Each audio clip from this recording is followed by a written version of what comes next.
We have discussed two versions of this theory. One is classical free electron theory, which was developed by Drude and Lorentz. And there were some assumptions. We have discussed details of assumptions, success, and drawbacks of this classical free electron theory. And to sort it out, to find what went wrong, we went back to the assumptions and tried to correct things which was problematic. Because of that, these drawbacks were there with classical electron theory. तो पहला तो चीज हम लोगों ने इसमें ये देखा कि जो स्टैटिस्टिक्स डिस्ट्रीब्यूशन लगा रहे थे वो गलत था. So we learn different distribution systems, and we came to know that Fermi-Dirac distribution is most suitable for electron gas. So in order to learn that concepts of different distribution systems, we came to know the concept of Fermi energy. So we had to learn what is Fermi energy. And if you see in Unit 1 syllabus, Fermi energy is also a topic. So Fermi energy is yellow syllabus. And you see, we have spent around 4-5 lectures, and still we are in the first topic of this unit. So this is a problem, like this syllabus is designed, the syllabus is such a vast syllabus that it is really difficult if you want to explain things. So in order to explain things properly, you need more time. So 40 hours is very less time to explain things, and the students are coming from 10+2. So a lot of concept you have to introduce. So we were talking about Fermi energy, and we have discussed this in last class. So we came to know the definition of Fermi energy, and this is a very standard definition. Like when temperature is 0 Kelvin, the highest field level is known as Fermi level, and the energy of that level is known as Fermi energy. And when temperature is not 0 Kelvin, the Fermi level is the level which has a probability of its occupation 50%, or we can say 1/2. So from that, we talked about Fermi distribution, Fermi function. This Fermi Dirac distribution, we know this formula, and this F EI is the function.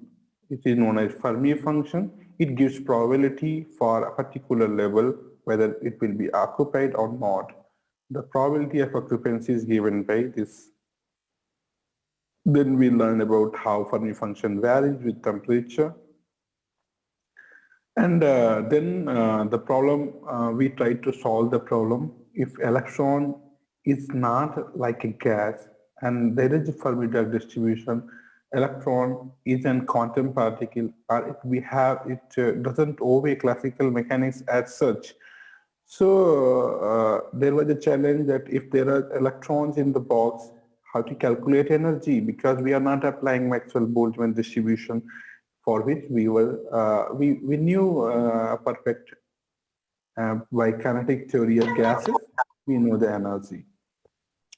So because of that reason, we tried to understand what happens if particle is in a box. So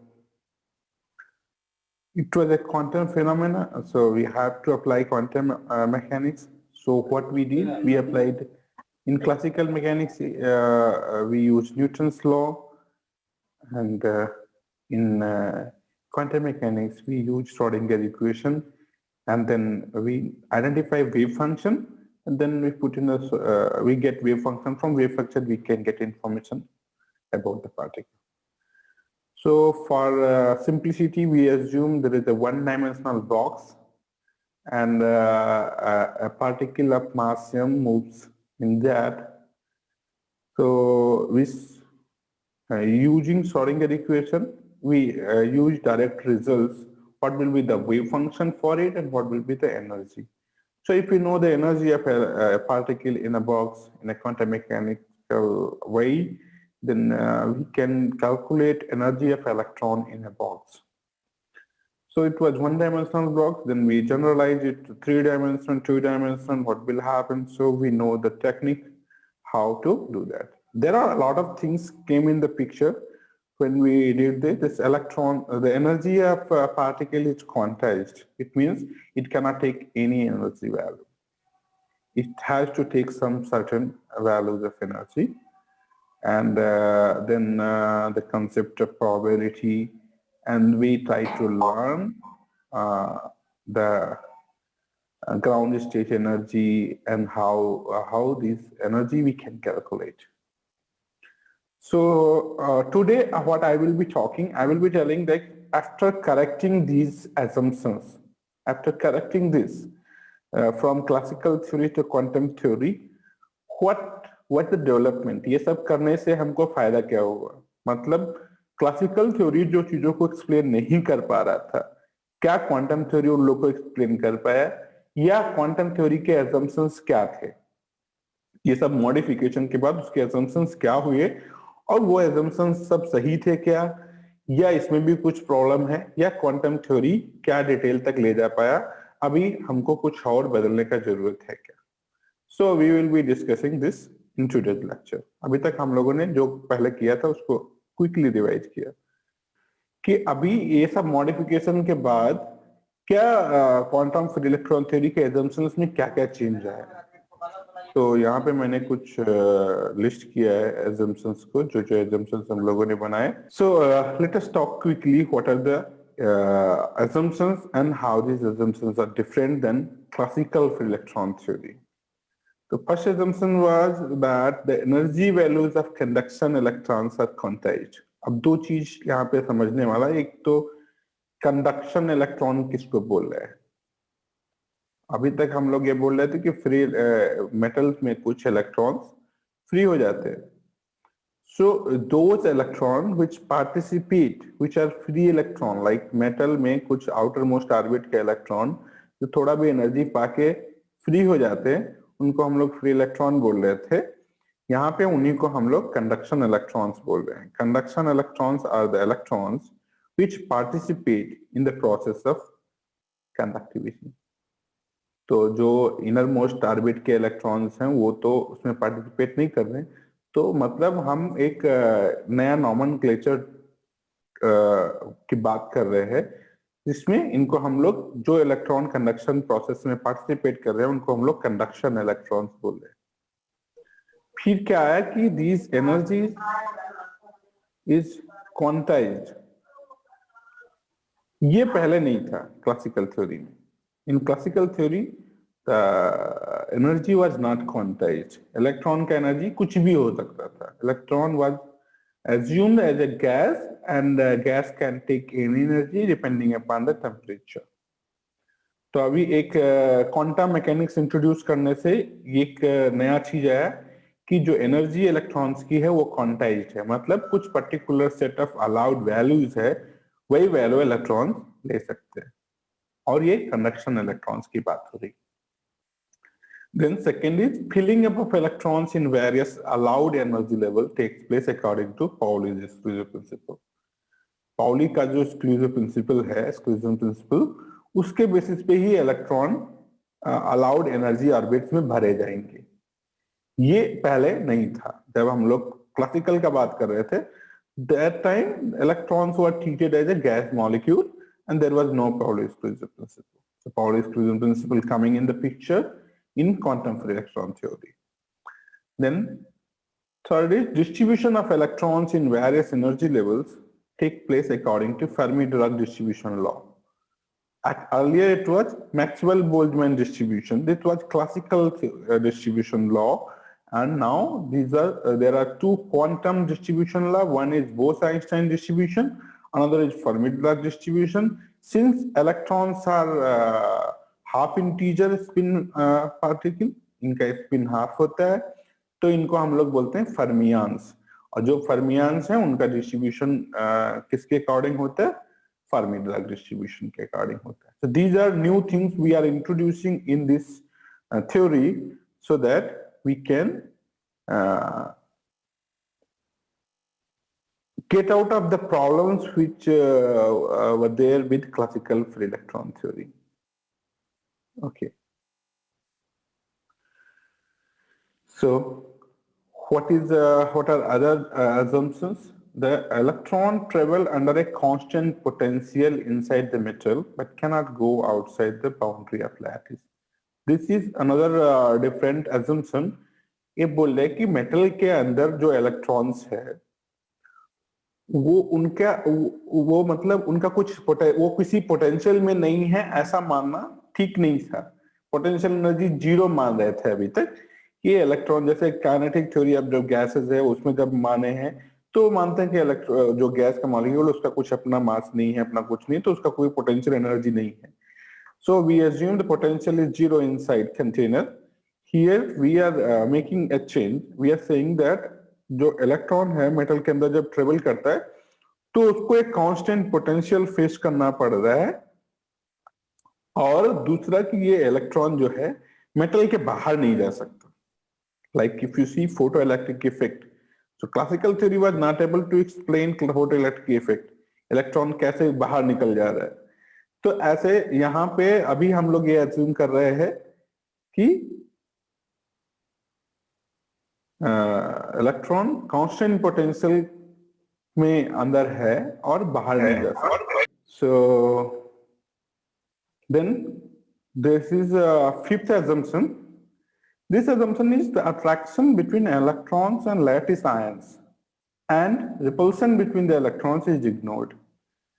In classical quantum electron theory क्या कर रहे हैं, जब electron atom से निकल जा रहा है, like a metal atom, like you take any sodium or something, so if you remove outermost electron, there remains Na plus, so that is an ion. Ion means this is charged method, so it will also have some attraction repulsion with electrons. So the attraction between electrons and lattice ions. Lattice ions मतलब जो atoms हैं जिसमें से electron निकले हैं उनको हम लोग आयन बोल रहे हैं, लैटिस आयन बोल रहे हैं। लैटिस आयन क्यों बोल रहे हैं, लैटिस स्ट्रक्चर क्या होता है, I will explain you. But अभी इसमें क्या किया गया कि जो अट्रैक्शन है between Na plus and electron, like if we assume sodium, so that attraction is ignored and repulsion between electrons, electron एक दूसरे को रिपेल करेंगे, दोनों चार्ज पार्टिकल्स है अगर तो वो रिपेल करते हैं, एक सेम चार्ज है तो रिपेल करेंगे, डिफरेंट चार्ज है तो अट्रैक्ट करेंगे। तो ये जो अट्रैक्शन रिपल्सन था इसको इग्नोर कर दिया गया, ये सही नहीं है बट कर दिया गया फॉर सिंप्लिसिटी। तो ये फ्री क्वांटम थ्योरी जो है फ्री इलेक्ट्रॉन थ्योरी का क्वांटम वर्जन, इसमें भी ये ऐसे माना गया है।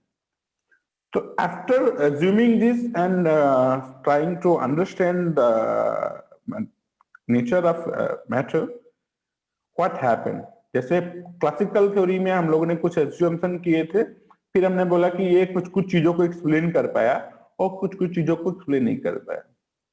फिर हम लोग वापस गए, देखा कि हमने क्या गलत एज्यूम्पशन किए थे, उसको सही किया।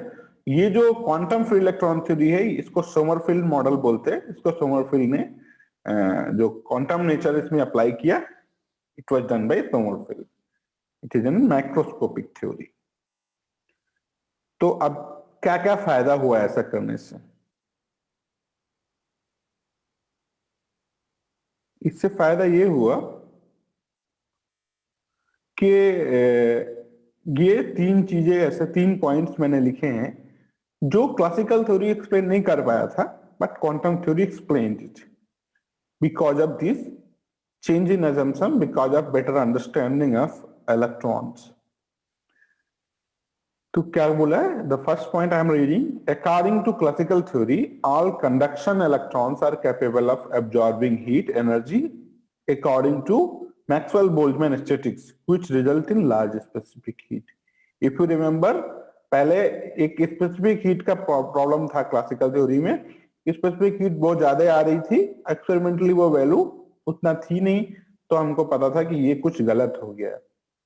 तो क्लासिकल थ्योरी में ये बता रहे हैं कि ऐसा हुआ क्यों, क्योंकि ऐसा बोला कि जितने भी कंडक्शन इलेक्ट्रॉन, जितने भी इलेक्ट्रॉन फ्री थे वो सारे हीट एब्जॉर्ब कर सकते थे, क्योंकि मैक्सवेल बोल्ट्जमैन स्टैटिस्टिक्स कुछ इस तरह की कंडीशन पे ही बात करता है।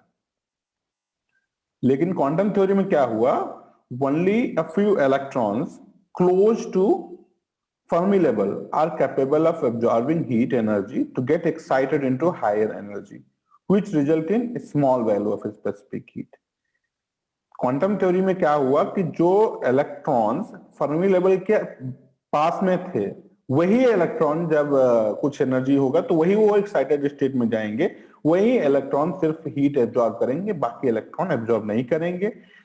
तो इससे क्या हुआ कि जो स्पेसिफिक हीट के वैल्यू है वो कम हो गया इस मॉडल के हिसाब से, और वो एक्सपेरिमेंटल वैल्यू के आसपास आ गया।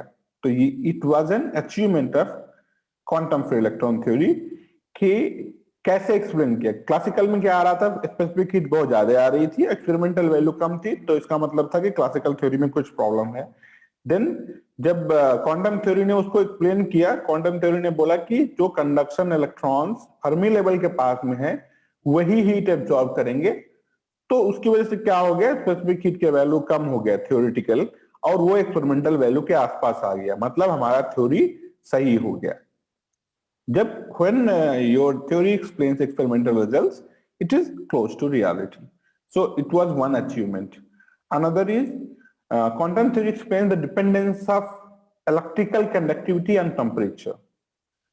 कोई भी कंडक्टर है, कोई भी मेटल है, अगर हम उसका टेम्परेचर बढ़ाते हैं तो उसकी कंडक्टिविटी घट जाती है। अब ये क्यों घट जा रही थी, ये क्लासिकल थ्योरी एक्सप्लेन नहीं कर पा रहा था, जिस तरह से घटने का जो पैटर्न था उसको एक्सप्लेन नहीं कर पा रहा था, क्वांटम थ्योरी ने उसको एक्सप्लेन कर दिया। This is one achievement of quantum theory, quantum free electron theory. Another, it explains dependence of electrical conductivity on electron concentration. Electron का कंसंट्रेशन कितना है उस पे भी इलेक्ट्रिकल कंडक्टिविटी डिपेंड करती है। इसको भी ये जो नेचर है डिपेंडेंसी का, इसको भी इसने एक्सप्लेन किया। सो these are few points which explains that classical theory से क्वांटम थ्योरी बेटर है। ये ऐसी कुछ प्रॉब्लम थी जिनको सॉर्ट किया। अब इसमें प्रॉब्लम क्या है उसको अगर हम लोग बात करें, what are the problems on that, so there are few things. इस पे हम लोग थोड़ा सा आगे डिस्कस भी करेंगे कि what are drawbacks of quantum electron theory, अभी भी क्या प्रॉब्लम रहे क्या। तो एक तो ये प्रॉब्लम है कि ये बोले कि there are why there are some crystals which have metallic properties and other do not have. Like if you take a lot of crystals, कुछ क्रिस्टल ऐसे है जो मेटेलिक प्रॉपर्टीज शो करते हैं। मेटेलिक प्रॉपर्टी मतलब वो ऐसे कहे कि कुछ ऐसे है जो कंडक्टर है, मेटल है, और कुछ मेटल नहीं है। तो ऐसा क्यों है, ये थ्योरी एक्सप्लेन नहीं कर पा रहा था। This quantum electron theory was not able to explain why there are some crystals which doesn't show metallic properties. So at that time, this is a problem. We need to know on that. And second point is, it fails to explain why atomic array in crystals, including metal, should prefer certain structures and not others. दूसरा चीज ये explain नहीं कर पा रहे थे कि ये जो कोई मेटल है, उसमें जो मेटल है उसका जो क्रिस्टलाइन स्ट्रक्चर है उसमें एक पैटर्न दिखता है, वो पैटर्न ऐसा ही क्यों हुआ उसको भी एक्सप्लेन नहीं कर पा रहा था। तो ये सब कुछ ड्रॉबैक थे इसके, जिन ड्रॉबैक को समझने के लिए फिर हमको एक नेक्स्ट लेवल पे जाना है। तो अब अगर हम लोग एकदम शुरू में जाए सिलेबस पे, तो देखें कि अभी यहाँ पे कहाँ पे हम लोग है। जैसे एक तो फ्री इलेक्ट्रॉन थ्योरी का हम लोग बात कर रहे हैं। फ्री इलेक्ट्रॉन थ्योरी में हम लोगों ने जैसे ये फर्मी लेवल यहाँ पे दिया है, फर्मी लेवल के बारे में भी कुछ हमको आइडिया आया कि फर्मी लेवल कुछ होता है। Then we came to know about occupation probability, जैसे फर्मी लेवल जो बता रहा था कि कोई लेवल के भरे होने का कितना प्रोबेबिलिटी, ऑक्यूपेशन प्रोबेबिलिटी हमको समझ में आया। और ये बोले types of electronic material, metal, semiconductor, insulator, ये तीन तरह के होते हैं।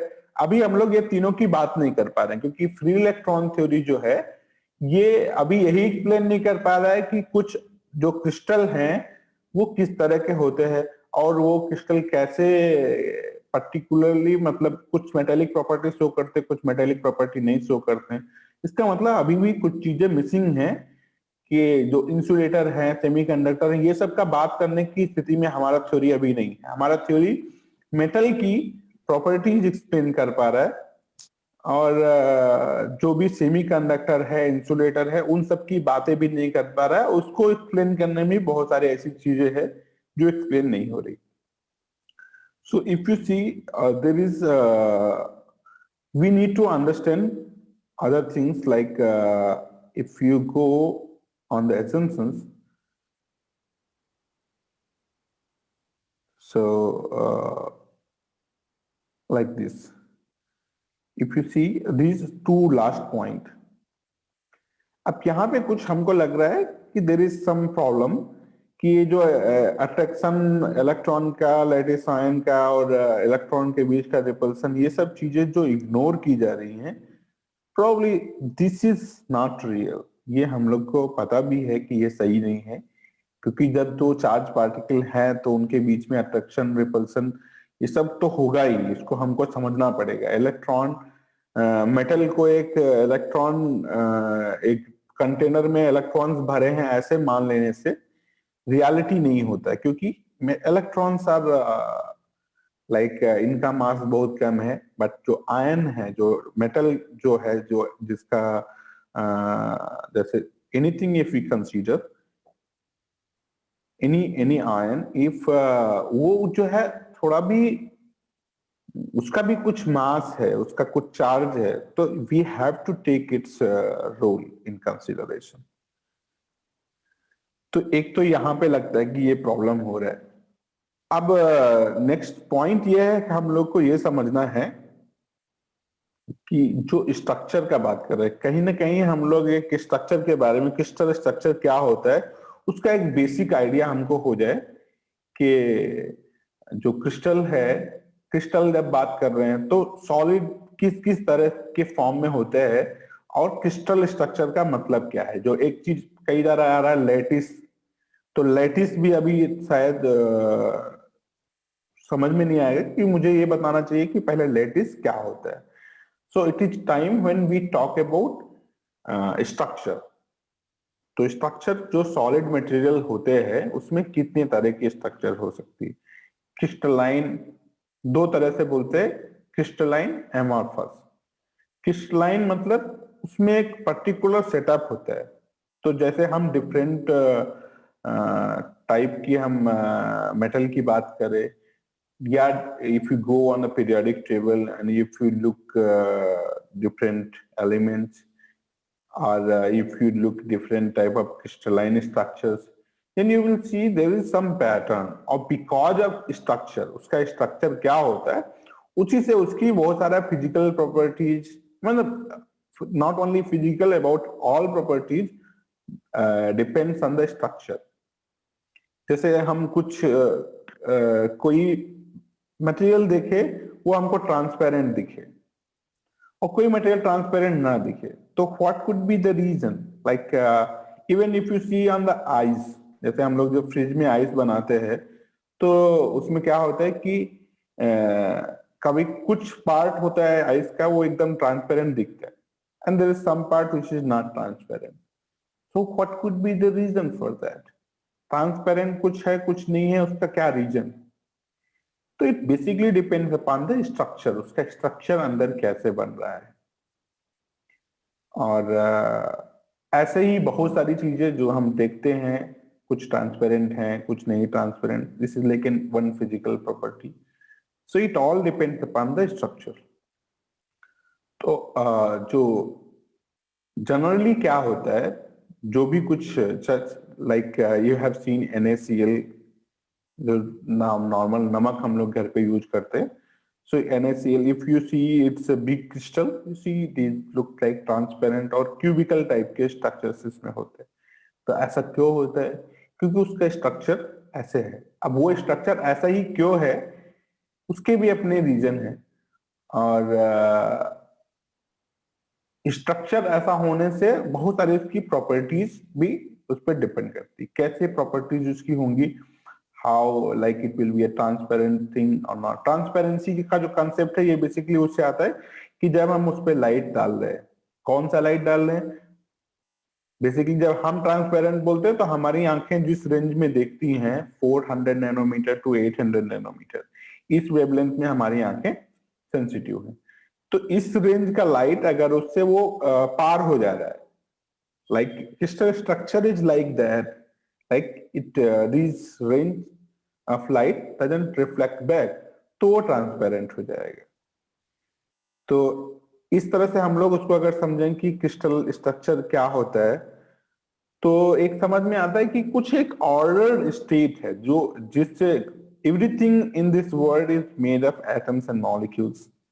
अगर हम लोग इन जनरल बात करें, हम लोग जो देखते हैं दुनिया वहां पे, सो मतलब अब क्या, अब हम लोग बात कर रहे हैं इस समय स्ट्रक्चर्स की, कि सॉलिड में स्ट्रक्चर क्या होता है और स्ट्रक्चर कितना इंपॉर्टेंट हो सकता है। उसी स्ट्रक्चर के थ्रू हम लोग एक नया थ्योरी का बात करेंगे, एक नया थ्योरी डेवलप करेंगे जिसमें ये जो एजम्पशंस है, attraction between electron and lattice ion, repulsion between electron is ignored, ये जो इग्नोरेंस है ये ठीक नहीं है। So, in order to solve this, हम लोग को ये समझ में आना चाहिए कि जो स्ट्रक्चर है सॉलिड्स का, ये ऐसा कैसे होता है, और यही हमारा जो थ्योरी है वो एक्सप्लेन करने में भी प्रॉब्लम कर रहा है। हमारा थ्योरी इसको एक्सप्लेन भी नहीं कर पा रहा है कि ऐसे स्ट्रक्चर क्यों बनते हैं।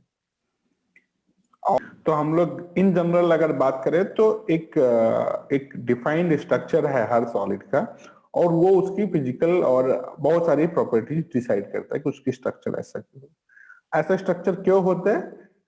This is like we will understand eventually, but crystalline structure मतलब एक डिफाइंड ऑर्डर है जिसमें एटम्स बैठते हैं, और ऐसे बैठते हैं उसी से उनकी कुछ प्रॉपर्टीज डिसाइड होती है। और दूसरा हम लोग इसकी बात कर रहे हैं कि ये जो नेचर है, like if you assume in one dimensional array of atoms sitting, like अभी हम लोग सिंपल समझते हैं कि मान लो कि एक लाइन में एटम्स बैठे हैं, and then somehow some electrons are free, like outermost orbit के electrons free हो जाते हैं, तो वो इलेक्ट्रॉन उसमें कंडक्शन में पार्टिसिपेट कर रहे हैं। तो जो एटम्स बैठे हुए हैं जिस पोजीशन पे, उस जो पोजीशन एक सेटअप है, जिस ढांचे में एटम्स बैठते हैं उसको हम लोग लैटिस बोलते हैं। और वो लैटिस में लैटिस पॉइंट वो होता है जहां पे एटम बैठा है, और एटम में से इलेक्ट्रॉन निकल गया तो आयन बन गया, तो इट बिकम्स लैटिस आयन। तो यहाँ पे जो बोल रहे हैं कि attraction between electrons and lattice ions and repulsion between electrons is ignored, so attraction between lattice ion समझ लो, लैटिस आयंस वो है कि जो सॉलिड है उसमें एक पर्टिकुलर पोजीशन पे एटम्स बैठे हैं, और उसमें से एटम में से इलेक्ट्रॉन निकल के कंडक्शन प्रोसेस में पार्टिसिपेट कर रहे हैं। So those atoms are ions and they are called lattice ion. तो lattice ion मतलब एक हैवी पार्टिकल जो चार्ज भी है वो वहां पे एक पोजीशन पे बैठा हुआ है। When electrons move, तो उनके बीच में जो अट्रैक्शन है उसको हम लोग इग्नोर नहीं कर सकते। This is a problem. So we should not be ignoring it. We have to take into account, and that is what this theory is.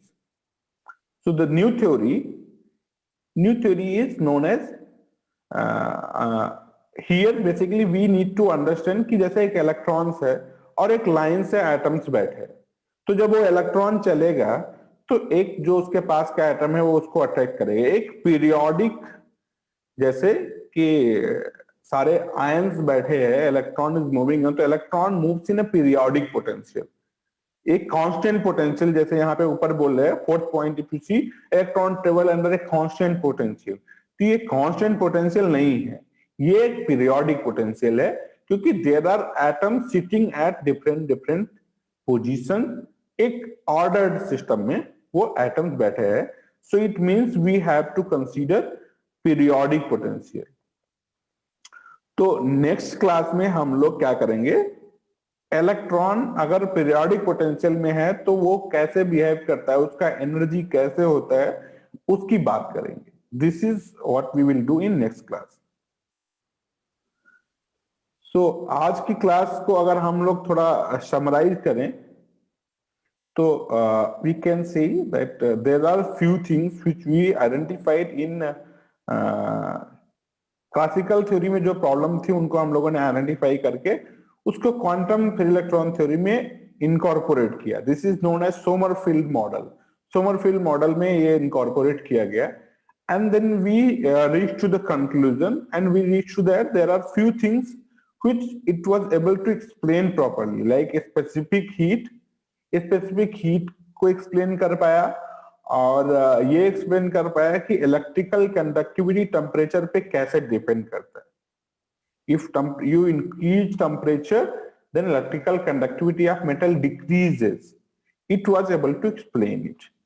Then it was able to explain the electron concentration is also important for electrical conductivity. कितने electron है, that is also important. And there are few things which it was not able to explain. One thing was कि जो ऐसे system है, जो crystals है जिसमें हम लोग जिनकी बात कर रहे हैं सॉलिड क्रिस्टल्स की, उसमें से कुछ ऐसे क्रिस्टल्स है जो मेटेलिक प्रॉपर्टी शो करते हैं और कुछ नहीं शो करते. तो why it happens, why there is some metallic crystal. Indirectly हम लोग कहें तो ये कुछ मेटल्स है, कुछ सेमीकंडक्टर्स है, कुछ इंसुलेटर है. ऐसा क्यों है ये थ्योरी अभी बता नहीं पाया. And other thing it was not able explain कि ऐसा स्ट्रक्चर ही क्यों होता है. तो अब हम लोग उसको रेक्टिफाई करने के लिए और इसकी प्रॉब्लम्स को समझने के लिए हम लोग फिर से अजम्पशंस पे आए और हमने देखा कि जो ये अजम्पशंस माना गया सोमरफील्ड मॉडल में कि इलेक्ट्रॉन और लैटिस आयन के बीच में जो अट्रैक्शन है उसको इग्नोर कर दिया गया और इलेक्ट्रॉन इलेक्ट्रॉन के बीच में जो रिपल्सन है उसको इग्नोर कर दिया गया और बोला गया कि इलेक्ट्रॉन मेटल के अंदर एक कांस्टेंट पोटेंशियल में मूव करते हैं लेकिन लैटिस के बाहर नहीं जाते. तो ये जो अजम्पशंस थे इसमें कुछ प्रॉब्लम है और फिर हम लोग जब उसको सोच रहे हैं तब ये समझ में आया कि एक लैटिस आयन क्या होते हैं. लैटिस आयन एक पर्टिकुलर सेट पोजीशन पे एटम्स बैठे हैं और उसी में से इलेक्ट्रॉन फ्री होकर घूम रहे हैं. तो जो इलेक्ट्रॉन घूम रहे हैं उनको एक पोटेंशियल फेस करना पड़ेगा because of these lattice ions, because of attraction of electron and lattice ions. So there will be a periodic potential. Like अगर एक लाइन में हम लोग देखें कि ऐसे ऐसे ऐसे एक कुछ कुछ दूरी पे लैटिस आयंस बैठे हैं. If electron move from this to this, so it will explain, it will face an periodic potential. एक अट्रैक्शन यहाँ पे हो रहा है, फिर बीच में कुछ नहीं है, फिर अट्रैक्शन, एक ऐसे जैसे पीरियोडिक पोटेंशियल होगा. तो अब हम लोग कल periodic potential, electron periodic potential में कैसे मूव करता है उसको समझेंगे. And then we will try to incorporate this understanding and which will lead to the band theory of solid. Band theory क्या है, इस पे हम लोग आएंगे. क्रोनिग पेनी मॉडल, ये सब चीजें हम लोग सीखेंगे. We will do it this in coming classes. अब जो है आज का क्लास का डिस्कशन यहीं पे खत्म होता है. If you have anything to ask, you can ask in 2-3 minutes, and then we will move. We'll close this class. I have second class to take from 10:10.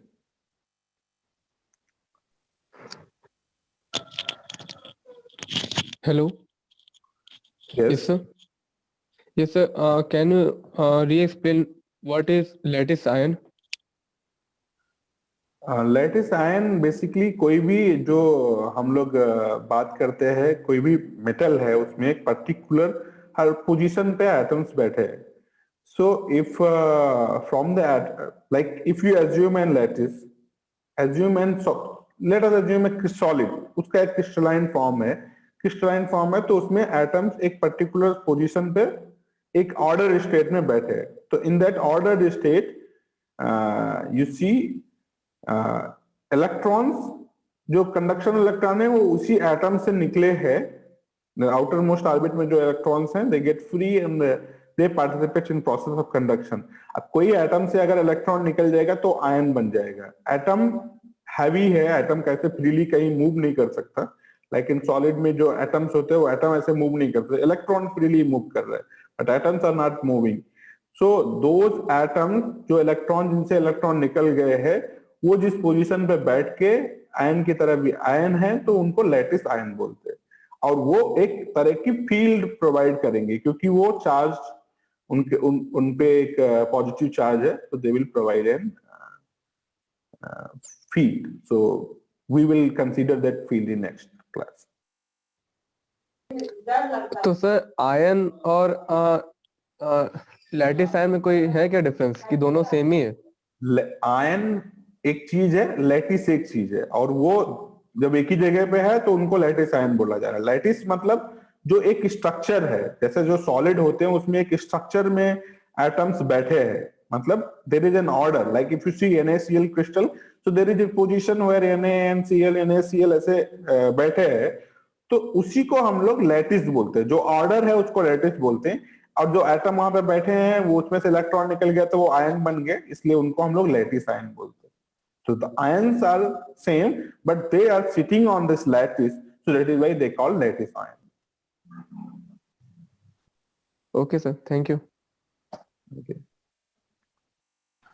Hello हाँ बोलो। सर, आपने बोला था कि जब हम लोग टेम्परेचर इंक्रीज करते हैं तो किसी मेटल की जो इलेक्ट्रिकल कंडक्टिविटी होती है डिक्रीज होती है। हाँ सर ये कैसे होता है? क्योंकि सर जब टेम्परेचर इंक्रीज करेंगे तो वो तो एक्साइट हो जाएंगे ज्यादा, तो और फास्ट मूव करेंगे। ओके, ये चीज अभी हम लोग और डिटेल में डिस्कस करेंगे, बट यहाँ पे मैं तुमको बता दूं कि जब हम लोग फ्री इलेक्ट्रॉन थ्योरी का क्लासिकल टाइप का बात कर रहे थे, तभी भी हम लोगों ने बोला कि अगर कोई इलेक्ट्रिक फील्ड नहीं लगाया है तो जो इलेक्ट्रॉन्स है they move in random direction, और वो एक दूसरे से कोलाइड करते हैं, लैटिस से कोलाइड करते हैं, and they move in random direction. तो उनका कोई वेलोसिटी कोई कंक्लूडिंग किसी डायरेक्शन में नहीं। जैसे मैंने एग्जांपल दिया कि कोई ड्रंकर्ड है तो वो आगे भी चल रहा है पीछे भी चल रहा है, तो कहीं जा नहीं रहा, ऐसे बोले रैंडम मोशन कर रहे हैं। But when we apply an electric field, तो वो इलेक्ट्रॉन एक पर्टिकुलर डायरेक्शन में भी मूव करते हैं, वो आपस में लड़ते भिड़ते, लेकिन जिस तरह की फील्ड की जो डायरेक्शन होती है उस हिसाब से वो मूव करते हैं। तो उस वेलोसिटी को हम लोग बोले ड्रिफ्ट वेलोसिटी। बट अगर हम एनर्जी बढ़ा देंगे, मतलब टेम्परेचर बढ़ा देंगे, तो क्या होगा, वो जो आपस में रैंडम मोशन है वो और तेज हो जाएगा, और उससे क्या होगा, वो इतना आपस में कोलाइड करेंगे कि ड्रिफ्ट वेलोसिटी उनका कम हो जाएगा, और because of that electrical conductivity कम हो जाती। अभी इतना समझें, और आगे हम लोग इसको इंसुलेटर और सेमीकंडक्टर इस सब के और डिटेल में बताएंगे कि टेम्परेचर पे कंडक्टिविटी कैसे डिपेंड करता है। सेमीकंडक्टर में कंडक्टिविटी टेम्परेचर बढ़ाने पे बढ़ती है, बट मेटल में घटती है। So why it happens we will explain it later. Okay, thank you sir. Okay, so I'm signing up for today's class, and I have a Thank you, sir. class.